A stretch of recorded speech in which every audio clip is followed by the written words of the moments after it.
बच्चों, let's read the question. The question says the following data pertains to the reaction between A and B. Here A concentration in mole per liter is given as 1 into 10 to the power minus 2, 2 into 10 to the power minus 2 and 2 into 10 to the power minus 2 in 3 experiments, and concentration of B in mole per liter is given in 3 experiments as 2 into 10 to the power minus 2, 2 into 10 to the power minus 2 and 4 into 10 to the power minus 2. Rate in mole liter inverse time inverse is given as 2 into 10 to the power minus 4, 4 into 10 to the power minus 4 and 8 into 10 to the power minus 4 in the given 3 experiments. Which of the following inferences can be drawn from the above data? Statement 1 is rate constant of the reaction is 1 into 10 to the power minus 4. Statement 2 is rate law of the reaction is rate is equals to Ka, concentration of A and concentration of B. Statement 3 is rate of reaction increases 4 times on doubling the concentration of both the reactants. Select the correct answer using the codes given below. Option A is 1, 2 and 3. Option B is 1 and 2. Option C is 2 and 3 and option D is 3 only. So first of all, we will check the key concept of the question. The key concept of this question is that suppose rate law for a reaction A plus B is giving product, ये हमारी एक equation है हमारे पास. इसके लिए अगर rate law हमें दिया है K A to the power X and B to the power Y, तो यहाँ पे ऑर्डर जो होता है वो होता है sum of the power of the concentration terms in the rate law expression. तो रेट लॉ एक्सप्रेशन में हमारा कॉन्सेंट्रेशन टर्म्स का पावर है x प्लस वाई, तो x एंड y, तो x प्लस वाई जो होगा वो ऑर्डर ऑफ रिएक्शन होगा ओवरऑल. x है order with respect to a और y है order with respect to b.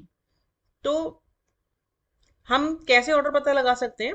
जब दो हमें रिएक्टेंट्स दिए गए हैं तो एक का हम कॉन्सेंट्रेशन को कांस्टेंट रखें और दूसरे के कॉन्सेंट्रेशन को हम वेरी करें, तो उससे रेट पे कितना इफेक्ट आ रहा है उसके हिसाब से हम डिटरमाइन कर सकते हैं कि how rate is depending on that reactant.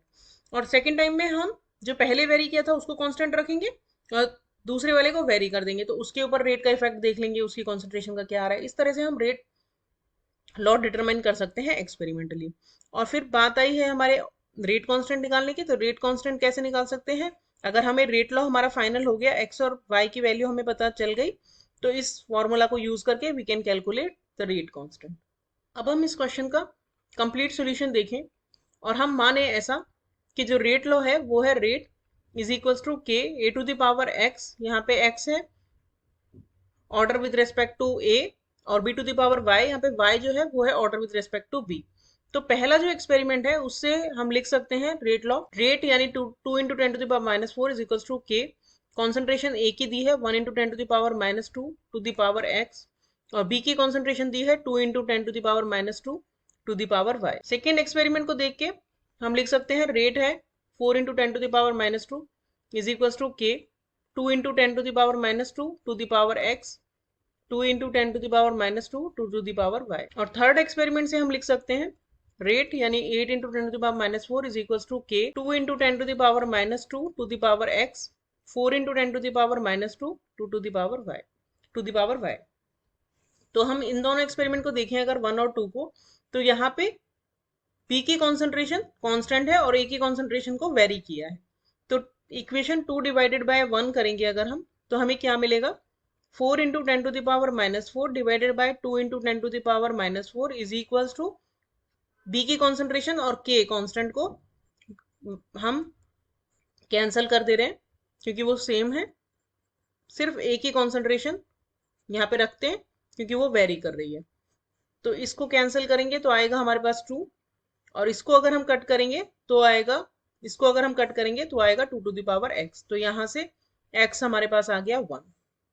Likewise if we compare the experiment 2 and 3, तो यहाँ पे A की कॉन्सेंट्रेशन कांस्टेंट है और B की कॉन्सेंट्रेशन वेरी कर रही है. तो अब हम करेंगे 3 डिवाइडेड बाय 2.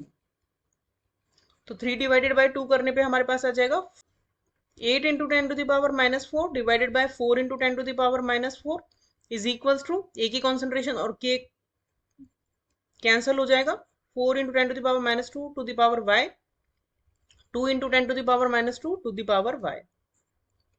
यहां से हमारे पास आएगा 2 equals to 2 to the power y, तो y भी आ गया हमारा 1.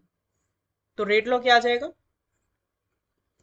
K A की भी पावर 1 और B की भी पावर 1, यानी कि स्टेटमेंट 2 जो है वो हमारा करेक्ट है क्योंकि 2 में हमें यही रेट लॉ दिया हुआ है।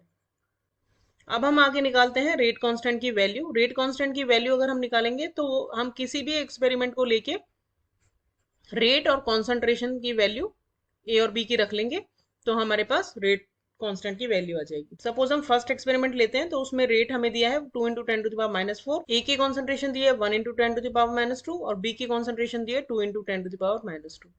यहाँ से अगर हम देखेंगे तो हमारा रेट कांस्टेंट आएगा 1, क्योंकि सेकेंड ऑर्डर रिएक्शन है तो रेट हो जाएगा mole inverse litre second inverse rate constant की यूनिट हो जाएगी। तो ये इसका मतलब ये है कि जो फर्स्ट स्टेटमेंट है हमारा वो हो गया इनकरेक्ट, क्योंकि उसमें दिया है 1 इंटू 10⁻⁻⁴ रेट कांस्टेंट।